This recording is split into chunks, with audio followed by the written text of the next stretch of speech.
Suicide was a common brother.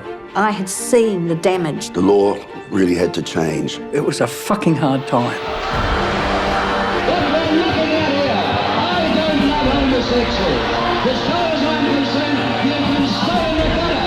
They don't want to legalise sodomy for any sector of our society because legalising sodomy is the thin edge of the wedge and it's going to destroy this nation and democracy. I was determined to be part of that. I had 2 friends whose lives had been wrecked by the law as it stood. So it was very important to me. Our struggle for law reform was actually our struggle as a nation. The American far right moved in, the evangelists, the money, and the absolute opposition. If you don't make a statement, you actually can crush what you're really trying to do, which is change the law.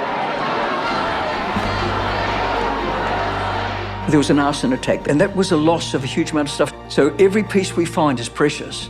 But really what was interesting, you know, when they walked through those rooms, seeing our history destroyed, someone who'd been in there to do the attack had shat on the floor. That's the fucking punctuation. And that's the truth of how bad stuff got.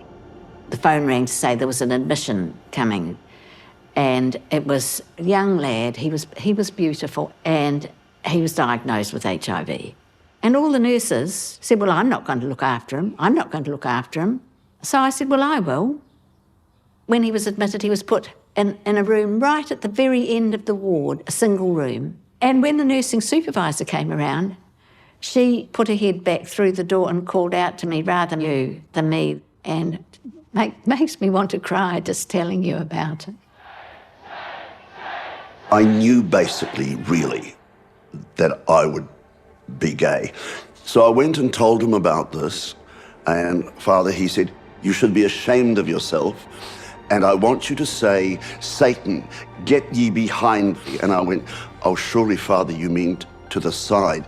Behind me, I might never get home. Or 20-year-olds. They don't want to have sodomy legalised for armed servicemen. They don't want to have sodomy legalised for any serviceman. I committed no crime in life, and I would say, proud of the love that